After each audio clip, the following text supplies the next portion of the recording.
Welcome to the Hello Therapy podcast with me, consultant clinical psychologist Dr. Liz White. If you want to understand your emotional world better and are curious about therapy, this is the podcast for you. I am taking my 20 years experience in mental health to bring you evidence-based psychological knowledge and ideas that you can use to help you navigate life's many challenges. Each week I will focus on a different mental health struggle, as well as answering typical questions I get asked about all things therapy related. My hope is that as you listen, you will start to feel less alone and more empowered to try some of the tips, techniques, and strategies that can help you feel better and live the life you always imagined for yourself.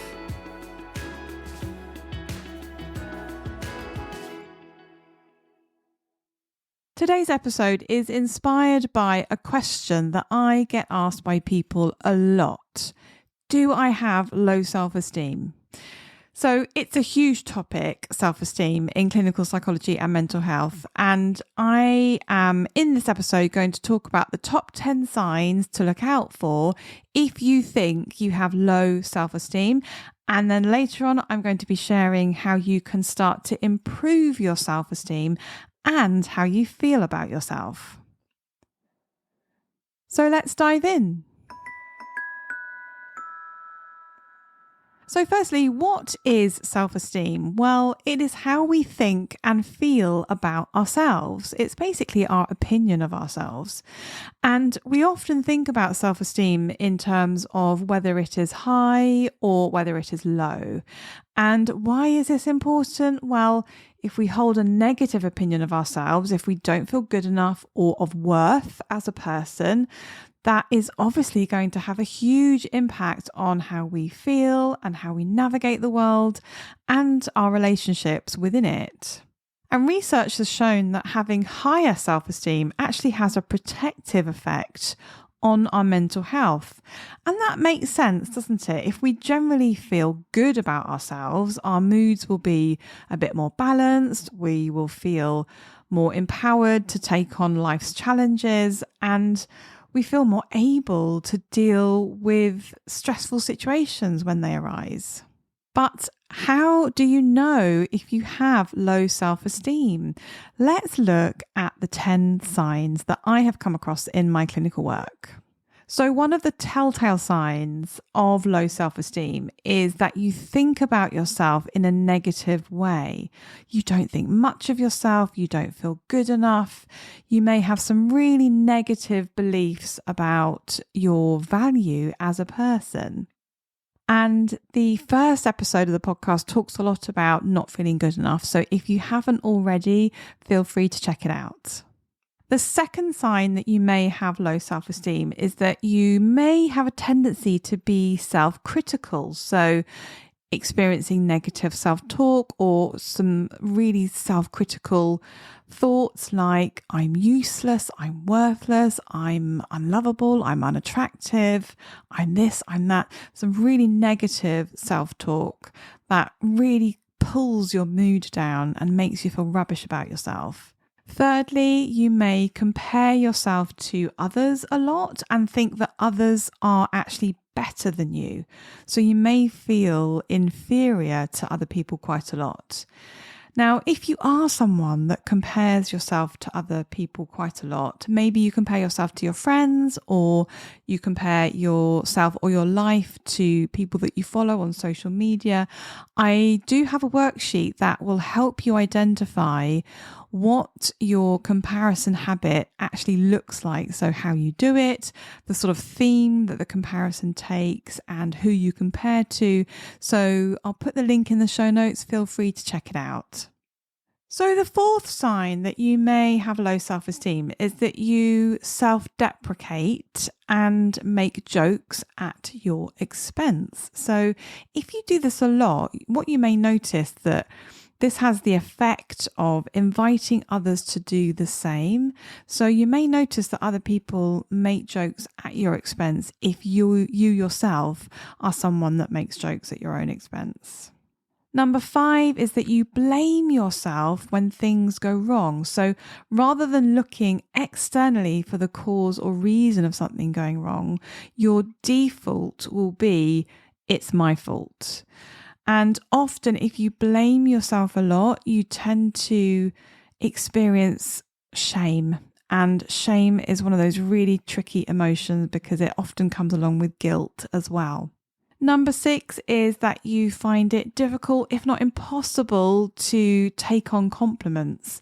In fact, you may find it deeply uncomfortable and actively avoid getting compliments. So for example, I don't know, if you're in a work situation, you've worked on a project with someone else and your boss is singing your praises around this project, you may say to your boss, well, actually, it wasn't me, it was the other person that put most of the work in. So you're minimizing your role in that project just so that you don't have that awkwardness or the uncomfortableness around having a compliment. Another sign that you may have low self-esteem is that you doubt yourself and you don't trust your judgment. So you look to others for validation and reassurance. And this can lead to a real difficulty in making decisions, because doubting yourself means that you are uncertain of what you do, you're uncertain of what you think, your opinions. So you look to others to check, what do they do? What do they think? Or you may even ask other people to tell you what to do, particularly when you're trying to make a decision. Number 8 is that you say sorry a lot. So when you don't think much of yourself and you're uncertain and you doubt yourself, you can end up feeling like you are constantly doing something wrong just by existing. And so apologizing for yourself actually becomes the norm.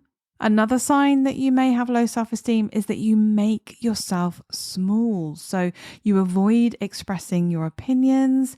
You maybe feel that your opinion doesn't matter or is wrong in some way, so you don't express it. You lack the confidence to do so. And finally, the 10th sign that you may have low self-esteem is that you put a lot of energy into fulfilling other people's needs and not your own. So this is sort of often described as being a bit of a people pleaser.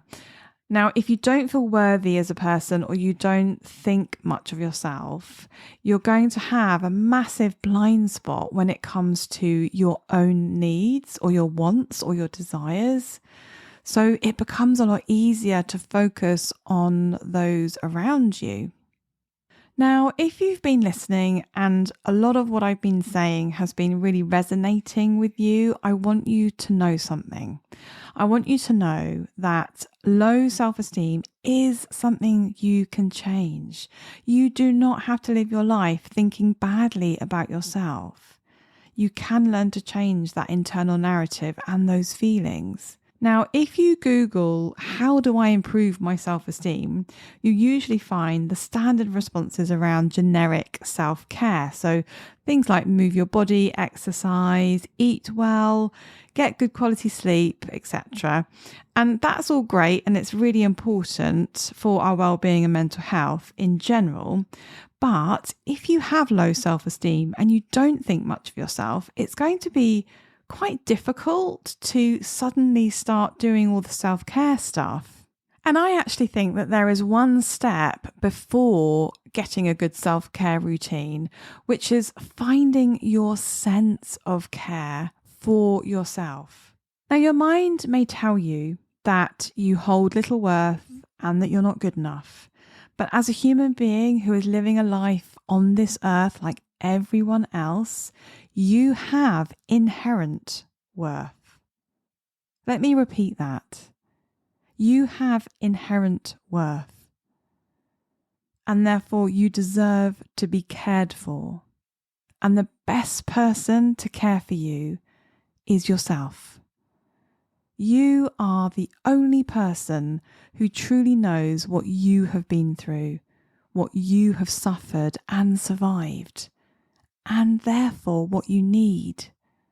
And I'm going to hazard a guess that if you were really honest with yourself, you might identify that what you need is kindness, warmth, and acceptance. Acceptance of your flaws, your mistakes, and your pain. Because guess what? That's what we all need. It's just that some of us are able to give ourselves those things without question.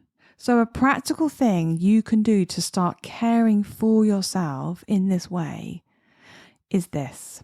Every time you have a tough moment in your day, or you notice that you're internally beating yourself up, or being self-critical, or telling yourself that you're not good enough, I want you to try and pause, take a breath, and ask yourself this key question. How can I support and take care of myself in this moment? And this is such a simple question, isn't it? But it's a question that we tend to not ask ourselves day to day.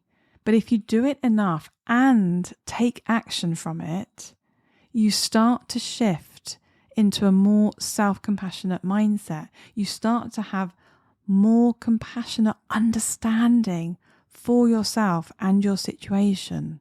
And if this sounds like a real challenge for you, if you're not sure how you could support yourself in a difficult moment, again, I've said this before, treat yourself like you would a good friend. It doesn't have to be complicated. It can be as simple as giving yourself a hug, or texting a friend for support, or making yourself a warm cup of tea, or simply telling yourself it's going to be okay. But these micro moments of looking after yourself in this way then add up to the bigger self-care activities over time. That is all for today. Don't forget to tune in next time, where I will have a whole episode dedicated to comparing yourself to others and what you can do about it.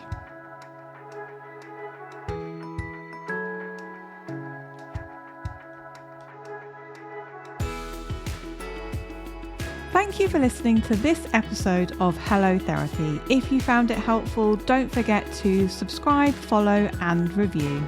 You can get more well-being and mental health tips by joining our email list and visiting the resources section of our website at harleyclinical.co.uk.